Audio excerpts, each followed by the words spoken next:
I lied about my friend's last words and I will not honor her last request. Mention of death and drug abuse. Names altered for obvious reasons.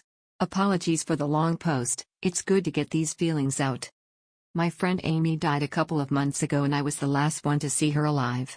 I went over to her apartment, we watched a movie, ate dinner, I left to finish an essay, and then she overdosed and died alone. She was 19. Our final conversation was unremarkable.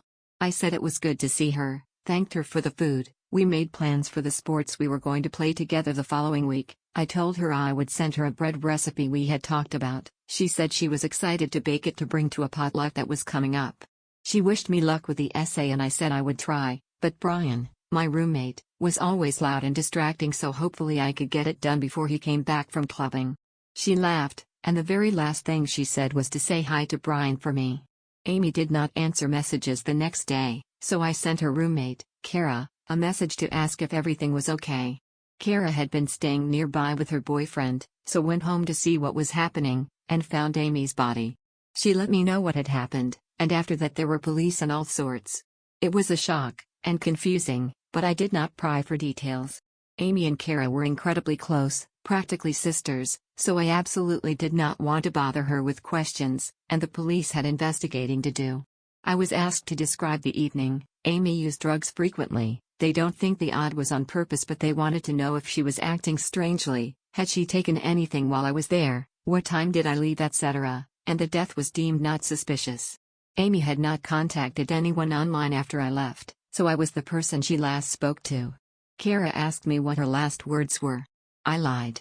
I said it had been to wish me luck with my essay, and that she hoped I had a good night.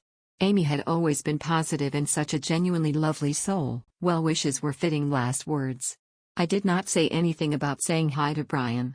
Why I lied, Brian can fuck off. There is a running joke amongst some of my friends about Brian's magical ability to make everything about himself. We wanted to do a little Great British Bake Off for fun. Brian buys a sparkly suit and declares himself Paul Hollywood and yells through the whole thing. You're doing a painting. Brian can't draw, but until you physically leave he will lecture you about why you're doing it wrong. Never do improv with Brian, it's like improv with Michael Scott. A group of people want to do life drawing, Brian finds a way to be the naked model. Any birthday features speeches and songs performed by Brian, whether you really know him or not.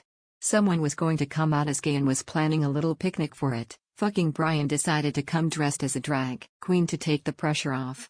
Whatever sport or instrument or language you try to learn, Brian will insist he is better, or would be better if he tried to learn it, which he won't. He physically can't stand to not be the center of attention. I do not like Brian. I cannot wait to not live with him anymore. He thinks of himself as charismatic, and at first he truly seems that way, but over time you realize it's all just volume and narcissism. That said, many people do still like him, life of the party and all, while his older friends grow to despise him and gradually exit the group.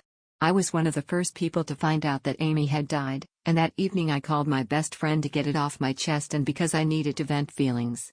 Brian hurt. I should have been more careful, but I wasn't in my right mind. He asked for more details. Why did he need more details? Because he had already started drafting a mass message to send to all of Amy's friends to let them know that she had died. Amy and Brian met maybe twice. I told him he couldn't send it. This was on the day I found out. The police were only just involved. We didn't even know if her parents knew yet. He went off on a whole explanation of how he could find them on Facebook and could check land records to find their house and go there in a suit with a bunch of flowers to sit them down and properly inform them. I said the police would tell them, or Kara. As I said, Amy and Kara were close. Kara is from another country, so spends summers with Amy's family, practically like a second daughter. Why on earth would Brian, a total stranger, be a more fitting messenger? He said he had thought that he should get to be the one to tell them. I remember it well, because fucking get. For non-native English speakers, you get to be player one, you get to have an extra piece of chocolate cake, you get to dress up, you get to have a little treat that you want. You absolutely do fucking not get to tell someone that their daughter has died. This anti-Brian rant is getting too long. He held off on telling most people until after Amy's parents put out an official statement, though then gloated about having known about the news beforehand. He seemed to think that he would be able to speak at her funeral, but compromised and spoke instead at an informal gathering of friends that we held to honor her. He gave several speeches which, if you weren't aware that the two barely knew each other, would make you think that they were very close.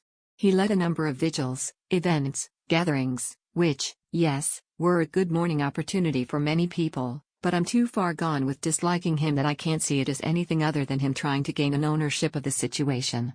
We put together a fundraiser in Amy's name for a mental health organization she had used, and Brian was upset that he was not listed as a contributor. He did not donate. We had a book where anyone could write about their memories with Amy. Kara wrote a half-page, Brian wrote 2.5. I do not like to lie. It make me feel sick to my stomach. A couple of months have passed and the knowledge that I actively lied about Amy's last words is gnawing at me. It's so small and stupid, but I didn't say hi to Brian for her. I said I would. She made her last ever request and I'm denying it.